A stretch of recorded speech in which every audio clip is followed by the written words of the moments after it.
o que você acha que vai ser discutido? Qual que é a perspectiva? Você acha que continua as políticas de cota e tal? Quem vai discutir isso, que eu também não sei? Acho que vão ser avaliadas de novo na Câmara, né? E eu penso que os dados das universidades públicas são muito positivos. Tanto dados de que, como não teve evasão, um dos grandes medos é que as pessoas não pudessem cursar, as pessoas estão lá, e tanto os dados de pleno emprego, aonde essas pessoas se localizam agora. Mas qual o funil que a gente tem que melhorar? Por exemplo, o corpo discente está aumentando, né? Ficando mais plural. Uhum. O corpo docente, os professores, ainda são muito brancos. Então, a gente tem que melhorar essas políticas, mas, na minha opinião, a gente tem que passar, porque esses 10 anos foram bons? Foram bons. Foram suficientes para a gente ter paridade? Se pensar que 56,4%, vou repetir, por cento da população é negra? Não. Então, a gente tem que melhorar. Mas isso talvez não mostre uma ineficiência do programa de cotas? Se a gente tem há 10 anos ele não mudou a realidade do Brasil nesse sentido, tipo... Mudou. Mudou? Mas não mudou o suficiente. É que eu quero mais. Entendi. Sabe? É que eu entendo. Fala. Eu acho que, no final das contas, se tiver cotas ou não, eu acho que, tipo, se tiver, não vai fazer um mal à sociedade de alguma forma, eu acho. Talvez impeça pessoas que entrariam na faculdade, mas por causa das cotas elas não... E talvez elas se sintam lesadas nesse sentido. Esse é o maior problema que eu posso ver, assim, olhando objetivamente. Só que a gente, se olhar na questão que as cotas se propõem a fazer, que é diminuir a desigualdade social das pessoas negras e tal, eu não sei se isso, nesse quesito, é o certo, entendeu? Muito porque, primeiro que existe uma concepção errada de que todo mundo tem que fazer faculdade, tá ligado? Eu acho que, hoje em dia, cada vez mais a faculdade, ela... Para muitas profissões se torna algo que não é necessário, entendeu? Uhum. Algumas outras eu acho necessário, medicina, blá, blá, blá. Mas existem outras oportunidades de emprego que se surgem cada vez mais sem que uma pessoa precise ter a faculdade, entendeu? E eu acho que a gente focar de achar que vai mudar essa desigualdade só de passar algumas pessoas para a faculdade, eu acho que não é o que vai acontecer. Até porque a gente está cada vez mais precisando de áreas técnicas também. E... não é todo mundo que quer ser um pesquisador. A maioria das pessoas não querem, para ser sincera. E nem tem... talvez não consigam ser, entendeu? Não sei. Então, será que a gente, se for para pensar, para atacar esse problema de desigualdade social, será que a cota racial não é tipo, uma pequena ferramenta que não faz muita diferença? Olha, muito boa questão. Eu quero tudo. Eu quero a cota social e muito mais. Né? Você pegou um ponto muito bom. As cotas sociais, eu conheço mais a situação, porque o Igor me perguntou, nas universidades. Mas você tem cotas sociais nas instituições públicas, de uma forma geral. E uma coisa é a pessoa decidir que não quer fazer a universidade. Outra coisa é a pessoa ser impedida de fazer a universidade. Por exemplo, na USP, quando nós tiramos a cota de R$50 para se inscrever no vestibular, você não sabe como mudou o perfil das pessoas que se inscreveram. E eu te diria outras coisas. As pessoas que se sentem lesadas pelas cotas. Como é que a gente trabalha lá? É o seguinte, vamos pensar assim, vou usar uma metáfora para você. Você tem um grupo lá que vai fazer um tantão de pontos que vai passar. Você tem um grupo lá que vai fazer um tantão de pontos que não vai passar. E tem um grupo lá no meio que eu tenho que decidir quem vai passar ou não. E vamos lá combinar, Monark. Eu sou uma pessoa que não tem problema nenhum ter mérito de ter estudado numa escola privada. Não vejo problema. Ao contrário, que bom que estudou bem. Mas eu sou uma pessoa que tem uma família constituída, que faço escola de manhã, de tarde faço inglês, natação, depois meus pais me providenciam para que eu vá viajar para fora e tudo mais. Essa pessoa vai competir com outra pessoa que trabalha o dia inteiro, faz uma escola mal e mal, chega para fazer o vestibular, essa pessoa que fez uma boa escola também faz um cursinho, se prepara. Aí a gente chega lá e fala assim, meritocracia, que é a outra palavra. Vamos lá discutir mérito. O grupo GL10, que é um grupo negro, feminino, que eu gosto muito, eles fazem a seguinte parábola. Falou, meritocracia no Brasil é que nem corrida de 150 metros rasos. Uma parte dos corredores começa a 50 metros na frente. A outra parte ou começa 50 atrás ou nem parte. Então, uma coisa é a gente dizer assim, a pessoa pode não querer fazer a universidade, claro. Mas a outra coisa é você dizer, a pessoa não chega na USP. Tem um funil perverso no Brasil. As melhores escolas do primeiro grau são escolas privadas. E as melhores universidades são públicas. Então, o que acontece? As universidades públicas, que são serviços que o nosso Estado dá, elas são frequentadas por pessoas que podem pagar. Então, acho assim, mérito é bom, eu gosto. Que bom que as pessoas se formam bem. Mas vamos deixar entrar um Brasil mais representativo. Não, para mim o sistema de ensino superior do Brasil é bizarro, né? A forma com que as regras são feitas e de várias formas, entendeu? Tanto que eu acho que não é, tipo, pôr as cotas ou não vai resolver isso. Eu acho que tem outros problemas mais graves, na minha opinião, entendeu? E, tipo, no final das contas, esse gargalo de desigualdade social, ele só vai realmente terminar quando tiver uma igualdade econômica, né? Tipo... Mas olha lá, a gente não pode ficar adiando essa discussão. Né? Quando você fala assim, não, estou achando muito legal, mas quando você fala assim, não vai resolver. Claro, não resolve aqui, mas resolve um pouco. E aí a gente vai resolver mais lá, né? Quer dizer, a gente tem que começar a resolver essa coisa, né? E cada um do seu lugar. Entendi, é que, ok, eu concordo, mas é tipo... tipo, se eu for... Imagina que eu sou uma pessoa que está gerindo uma empresa e eu tenho que dedicar recursos para resolver problemas.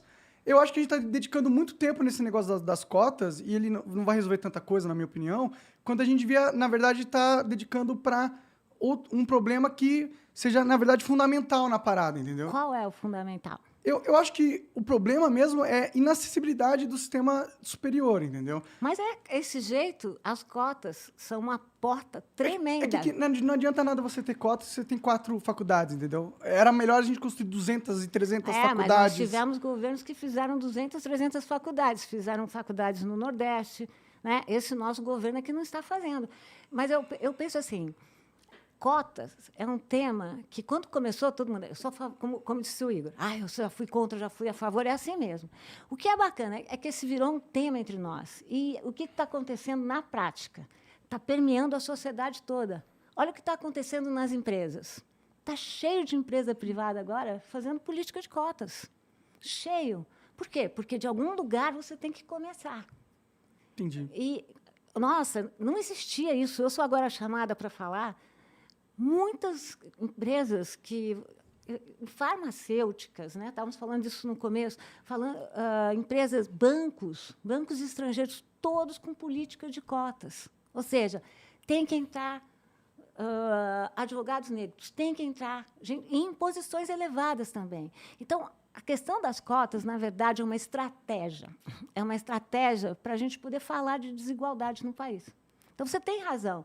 Mas a gente tem que começar de algum lugar, senão a gente sempre vai falar, não é aqui, é mais lá, é mais lá. Às vezes as pessoas falam para mim, mas só no ensino superior tem que começar na escola primária. Eu acho, tem que começar lá no comecinho. Não, eu não acho, tem que todo mundo ir para faculdade, não tem que para o fundamental, não tem que ter cota dessa parada, tá ligado?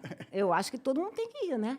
Tem todos os... Exato, você começa a colocar cota, é foda, tá ligado? Tipo, cota para você vai ser, tipo, você não pode ir porque você não está na cota, você não vai fazer o fundamental, não faz sentido. Você pode ir, mas você vai garantir...